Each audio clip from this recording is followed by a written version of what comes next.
Hi everyone. இன்னைக்கு நம்ம சேனல்ல ஒரு யம்மியான ஸ்நாக் ரெசிபி தான் பார்க்க போறோம். பன்னீர் சிக்கன் கட்லெட் எப்படி செய்யறதுன்னு தான் பார்க்க போறோம். ஸோ இதுக்கு தேவையான பொருட்கள்லாம் என்னென்னு பார்த்துடலாம் வாங்க.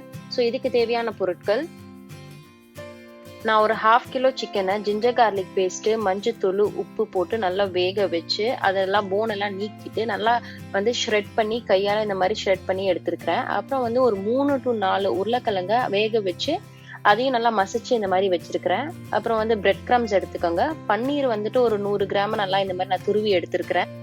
ஒரு பெரிய சைஸ் வெங்காயத்தை நல்லா ஃபைனா சாப் பண்ணி எடுத்துக்கலாம். அப்புறம் ஒரு 2 பச்சை மிளகாவை நல்லா நறுக்கிக்கலாம். அப்புறம் கொஞ்சம் தனியா, அப்புறம் டேஸ்ட்டுக்கு சாட் மசாலா, கஸ்தூரி மேத்தி,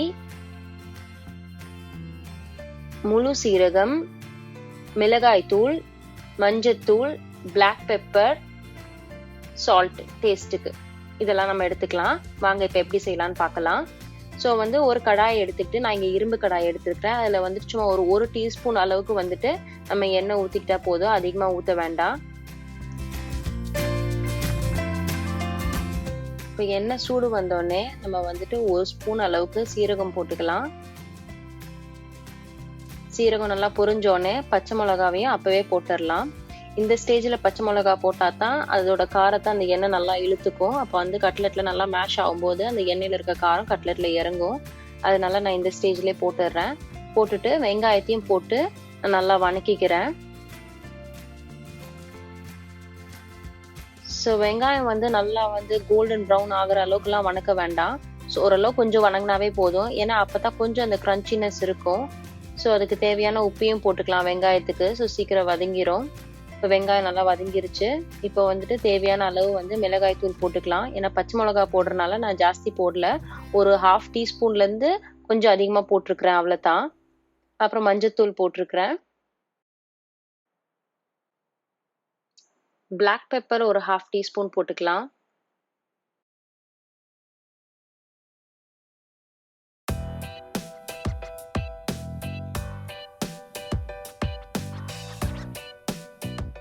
வாசத்துக்கு தேவையான கசூரி மேத்தியை கொஞ்சம் கையில நசுக்கி நான் போட்டுக்கிறேன். ஸோ இப்போ நம்ம உதுத்தி வச்சிருக்க சிக்கனை போட்டுக்கலாம். வேக வச்சு உதுத்தி வச்சிருக்க சிக்கனை நீங்க உதுத்தும் போது அதை கையிலே நல்லா உதுத்திக்கங்க. நிறைய பேர் மிக்சிலலாம் போட்டு அரைப்பாங்க கட்லெட் செய்யும்போது. அப்படி போட்டா அது ரொம்ப மையாட்டம் போயிடும். ஸோ இது நல்லா அப்பதான் நூலா வரும், நம்ம வாய்க்கு நல்லா கொஞ்சம் நல்லா கிரன்ச்சியா வரும். அதனால இந்த மாதிரியே போட்டுக்கோங்க.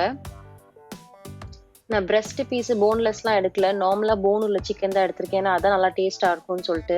ஸோ அதனால போன் இல்லாமல் பார்த்துக்கோங்க. இல்லாட்டி நம்ம வாயில் அது படும்போது நல்லா இருக்காது. நல்லா போன் எல்லாம் நீக்கிடுங்க. நீக்கிட்டு இப்போ நான் போட்டு நல்லா வணக்கிக்கலாம்.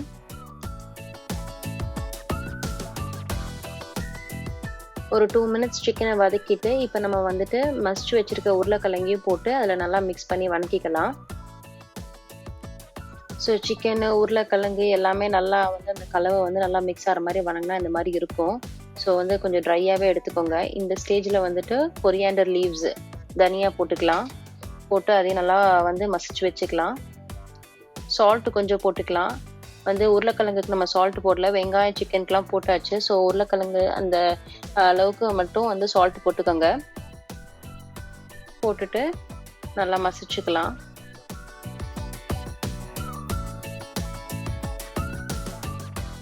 ஸோ இது ஒரு 2 மினிட்ஸ் அடுப்பே நல்லா குக் பண்ணிவிட்டு ஆஃப் பண்ணிடலாம்.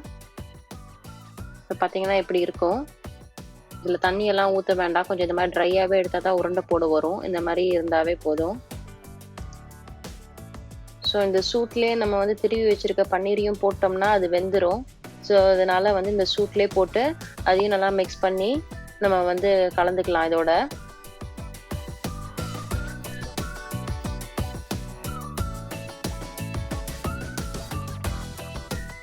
இப்போ பன்னீரும் நல்லா மிக்ஸ் ஆகி எல்லாம் வச்சுருக்கோம். இப்போ இதை எப்படி உருண்டை போட்டு பொரிக்கலான்னு பார்க்கலாம்.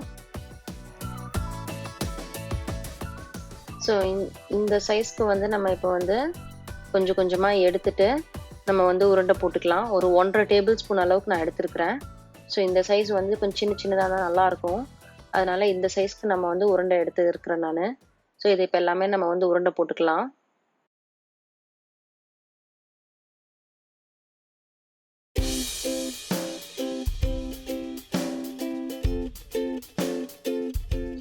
ஸோ உருண்டை போட்டுட்டு உள்ளங்கையில் வச்சு இப்படி ஒரு ப்ரெஸ் பண்ணோம்னா இந்த மாதிரி தட்டையாக ஆகிடும். கட்லெட் ஷேப்பில் நம்ம இந்த மாதிரி எல்லாத்தையும் நம்ம அப்போ போட்டு ரெடி பண்ணி வச்சிடலாம். ஸோ இப்போ நம்ம பிரெட் க்ரம்ஸில் வந்துட்டு ஒரு ஃப்ளேவரிங்க்கு ஒரு 1/4 டீஸ்பூன், அதை விட கொஞ்சம் கம்மியாகவே வந்துட்டு நம்ம வந்து சாட் மசாலா ஆட் பண்ணிக்கலாம். அப்புறம் வந்து இந்த ஸ்வீட்னஸ் போகிறதுக்கு கொஞ்சம் பிளாக் பெப்பர், அதுவும் ஒரு 1/4 டீஸ்பூன் அளவுக்கு போட்டுக்கலாம். போட்டு நல்லா மிக்ஸ் பண்ணிட்டு ஒரு பிஞ்ச் ஆஃப் சால்ட், ஏன்னா வந்து பெப்பரும் சாட் மசாலாவும் போடும்போது கொஞ்சம் அதுக்கு வந்து காம்பினேஷனுக்கு கொஞ்சம் சால்ட், ஒரு பிஞ்ச் ஆஃப் சால்ட் போட்டுக்கலாம். ஸோ இப்போ பாருங்க, நான் இந்த மாதிரி எல்லாமே போட்டு வச்சுட்டேன். இப்போ வந்துட்டு நம்ம வந்து இதை வந்து முட்டையில நினைச்சு பிரெட் க்ரம்ஸ்லயும் நினைச்சு பொரிக்க போறோம். ஸோ முட்டை பார்த்தீங்கன்னா நான் வந்து ஒரு 2 முட்டை சால்ட் அண்ட் பெப்பர் போட்டு நல்லா அடிச்சு வச்சிருக்கிறேன். ஸோ இப்போ இந்த 3 வந்துட்டு வச்சு நம்ம இப்போ பொரிக்கலாம் வாங்க. அதுக்கு முன்னாடி வந்துட்டு நம்ம இதை வந்து நல்லா டிப் பண்ணி எடுத்துக்கலாம். ஃபர்ஸ்ட் முட்டையில இந்த மாதிரி நல்லா நனைச்சிட்டு திருப்பி நல்லா வந்துட்டு நனைச்சிட்டு, அப்புறம் பிரெட் க்ரம்ஸ்லயும் வந்துட்டு நம்ம இந்த மாதிரி நல்லா நனைச்சு எடுத்துக்கலாம். ஸோ அதிகமாக பிரெட் க்ரம்ஸ் போட வேண்டாம், ஓரளவுக்கு அந்த கோட்டிங் இருந்தால் போதும், நல்லா அந்த மாதிரி கோட்டடாக இருந்தால் போதும். ஏன்னா வந்து ரொம்ப போட்டால் அது ரொம்ப இனிக்க ஆரம்பிச்சிடும் அந்த பிரெட்டோட ஸ்வீட்னஸ்ஸு. ஸோ இந்த அளவுக்கு இருந்தால் போதும். ஸோ இந்த மாதிரி நம்ம எல்லாத்துக்கும் போட்டுட்டு ரெடியாக வச்சிடலாம். இந்த மாதிரி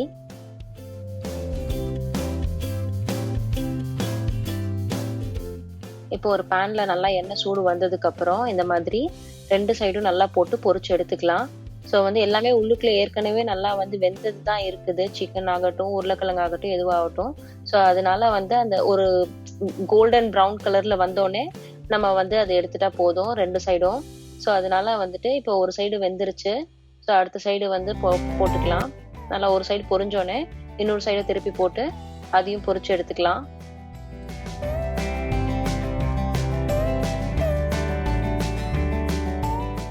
ஸோ இப்போ 2 சைடும் நல்லா பொரிஞ்சிருச்சு. நம்ம இப்போ வந்துட்டு இதை பிளேட்ல ட்ரான்ஸ்ஃபர் பண்ணிக்கலாம். ஒரு டிஷ்யூ வச்சு எடுத்துட்டா அந்த எண்ணெய் நல்லா எடுத்துரும்.